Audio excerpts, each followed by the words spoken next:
everything over these last couple of days. Matt Gutman again tonight. Matt, thank you. Let's get right to Chief Meteorologist Lee Goldberg of our station here in New York, WABC, tracking the fire dangers tonight. Lee?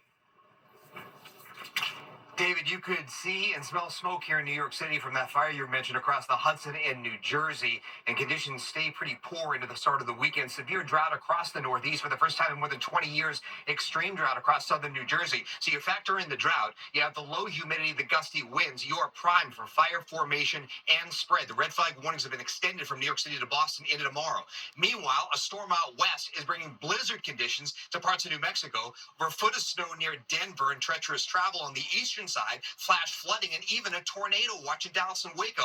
This is the dynamic storm that's going to move eastward over the Mississippi and Ohio River valleys, and this is what we're hoping will bring much needed rain to the Northeast. We think that's coming especially later Sunday and Sunday night, maybe about a third of an inch of rain here in New York City. It's something. It'll be the most beneficial rain here in 40 days. David? And it is really needed. Lee Goldberg with us again tonight. Lee, thank you. We turn now to the FBI and what they say is a new alleged Iranian plot to assassinate President-elect Donald Trump that they've now uncovered. The FBI says Iran's elite Revolutionary Guard triggered the plot, aiming for an assassination before the election. Tonight, 3 people charged, 2 in custody here in New York. Prosecutors say Iran has long been out for revenge. President-elect Trump has been made aware of this. Here's our senior investigative correspondent, Aaron Katersky, tonight. Tonight, investigators are detailing a new Iranian plot to kill President-elect Trump during the final weeks of the campaign for revenge. In mid to late September, 2 months after a gunman tried to kill Trump in Pennsylvania, the FBI says Iran's elite Revolutionary Guard Corps instructed an Afghan operative with a criminal background to focus on surveilling and ultimately assassinating former President of the United States, Donald J. Trump. On October 7th, court records say the operative, Farhad Shakiri, was told to provide a plan within 7 days to kill Trump, and if he couldn't, to wait until after the election, because the Iranians assessed that Trump would lose the election, and afterward it would be easier to assassinate him. Federal prosecutors say Iran has been determined to avenge the death of Revolutionary Guard General Qasem Soleimani, who was killed in an American drone strike during Trump's first term. The FBI learned of the latest plot from the very man asked to arrange it. The criminal complaint says Shakiri spoke voluntarily from Tehran. I received a phone call from the FBI telling the FBI he was first instructed to target Iranian-American writer and activist Mahsa Ahmadinejad. Prosecutors said he recruited 2 Americans he met in a New York prison to assist. Tonight, those men are under arrest and in custody.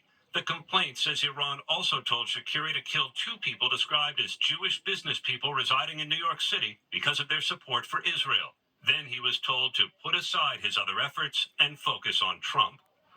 Attorney General Merrick Garland said tonight, David, there are few actors in the world that pose as grave a threat to national security as Iran. The president-elect was made aware of Iran's intent to kill him, but his spokesman said tonight, David, nothing will deter Trump's return to the White House. David? Aaron Katersky with us tonight. Aaron, thank you. Tonight, President-elect Trump working on putting together his team for the White House, and the president-elect says he has now spoken with dozens of foreign leaders since his re-election. Tonight here, we've learned top Trump supporter Elon Musk was on the call with Trump and Ukraine's President Zelensky and listening in on the call with the president of Turkey. ABC's Rachel Scott in West Palm Beach, Florida tonight. Tonight, a revealing new glimpse at just how influential Elon Musk could be in Donald Trump's administration. We have a new star. A star is born, Elon. Sources tell ABC News that Musk was at Mar-a-Lago, listening in as the president-elect took a congratulations phone call from Ukrainian President Volodymyr Zelensky. Trump at one point even handing the phone to Musk, who then spoke with Zelensky himself. According to sources, Zelensky thanked Musk for his Starlink satellite system, which Ukraine has relied on for communication in its war with Russia. The world's richest man pumping upwards of $175 million into helping Trump win. Take over, Elon, just take over. By election night, there he was, part of the Trump family photo. The phone call with Zelensky raises new questions about the sweep of his role in a Trump White House, especially considering his billions of dollars in federal contracts. Sources tell ABC News Musk was present while Trump fielded calls from at least one other foreign leader, Turkish President Erdogan. It comes as Democrats reflect on what went wrong. Tonight, former House Speaker Nancy Pelosi telling the New York Times that if President Biden had dropped out sooner, quote, there may have been other candidates in the race. The anticipation was that if the president were to step aside, that there would be an open primary. Pelosi telling The Times she has spoken with Kamala Harris and believes a competitive primary could have helped the vice president. I think she would have done well in that and been stronger going forward, but we don't know that. That didn't happen. Tonight, Harris's former running mate, Minnesota Governor Tim Walz, returning home, telling his supporters it's time for Americans to put the bitterness of the election in the past. I think sometimes we can be quick to judge people who don't agree with us, to assume that they act out of cruelty or fear or self-interest. I think we ought to swallow, and this is me in this as I'm speaking about myself, swallow a little bit of pride and look a little harder to find common ground with our neighbors who didn't vote like we did in this election. Sources tell us President-elect Donald Trump spent the day at Mar-a-Lago meeting with a team of advisors going over national security positions in his administration. We're also told that his new chief of staff, Susie Wiles, has been deeply involved in those discussions, David. Rachel Scott again tonight. Rachel, thank you. Overseas tonight, disturbing images coming in from Amsterdam. Israel soccer fans attacked and beaten by violent mobs following a match against the Dutch team. Here's our chief foreign correspondent, Ian Pannell, tonight. Tonight, Israeli soccer fans ambushed and beaten on the streets of Amsterdam in what authorities are condemning as anti-Semitic attacks. Videos circulating online showing an anti-Semitic mob chasing a man down. Much of the violence erupting after a soccer game between an Israeli team and a Dutch team. 62 people arrested, 5 Israelis treated at the hospital. Dutch officials say the attacks fueled by calls on social media before the game to target Jews. But tension had also been building for days. This video circulating online shows a man ripping down a Palestinian flag as people yell profanities. Despite a ban on pro-Palestinian demonstrations near the soccer stadium, protesters showed up anyway, expressing anger over the wars in Gaza and Lebanon. And according to online postings, they were prepared for violence. David, there'd already been a huge rise in anti-Semitism in Europe, but ever since the war in Gaza began, that's only got worse.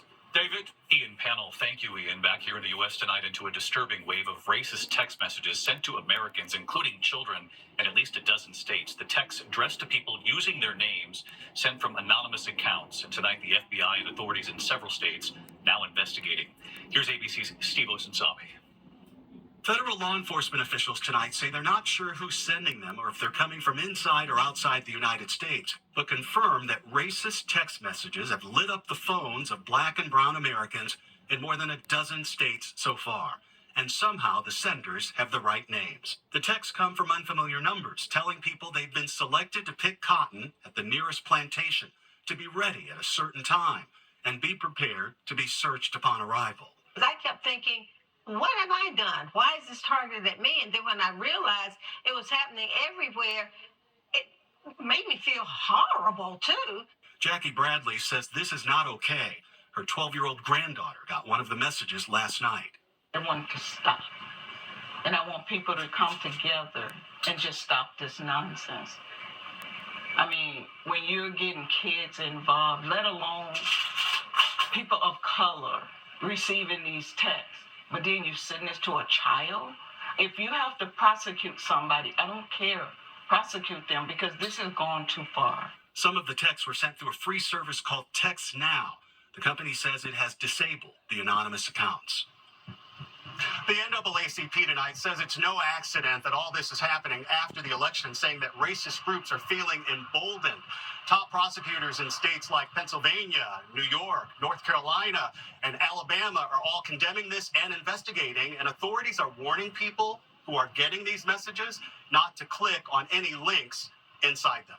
David? All right. Steve Osunsami. Steve, thank you. We have one note on the economy tonight. The week ending with record highs again this Friday. The Dow gaining 259 points, going above 44,000 for the first time before settling back just shy of that mark. It was the 42nd record high this year. When we come back tonight in New York City, the powerful SUV explosion rocking a neighborhood in Queens. You'll see the homes and cars damaged. Also, the cruise ship hit by a sudden squall, winds up to 80 miles per hour. Passengers rocked. And 2 babies in the NICU. 28 years later, the nurse who was there and those babies with quite the update. Our Persons of the Week. To the index of other news tonight, a Royal Caribbean cruise ship rocked by a sudden squall off Tenerife, Spain. Passengers on board the Explorer of the Seas say they could feel the ship listing knocked around by 80-mile-an-hour winds. Shops, restaurants, and bars were damaged. Passenger belongings were tossed throughout cabins. One person was injured. More than 5 years after that devastating fire witnessed by the world, the bells of Notre Dame ringing again.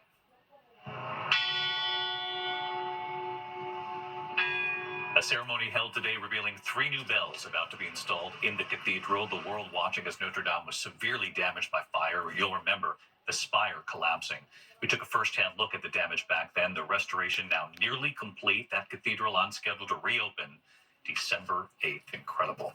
When we come back here tonight, they were born 28 years ago. A boy just 1 pound 5 ounces. A little girl just 2 pounds 7 ounces. A few feet apart in the NICU. Tonight, 3 decades later. You have to see this.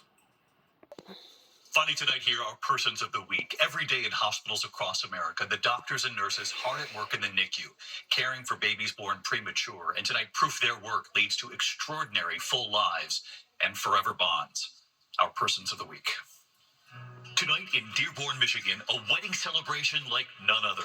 Newlyweds Hayden and Rachel Sacchi in the Corewell Health Dearborn Hospital NICU. Rachel in her wedding dress. They're both there to honor the doctors and nurses who cared for them nearly 3 decades ago.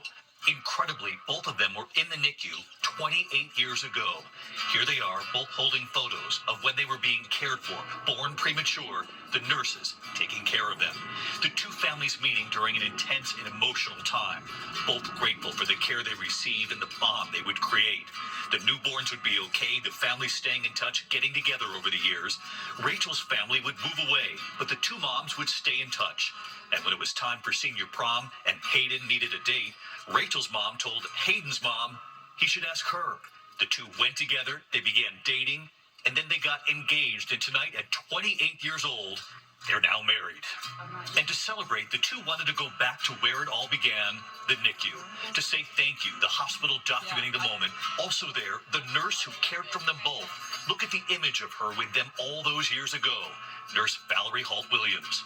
I'm just so happy for them. It was so nice that me and all the nurses and physicians here were able to take part in caring for them and watching them grow into great young adults. And right here tonight, Hi, David.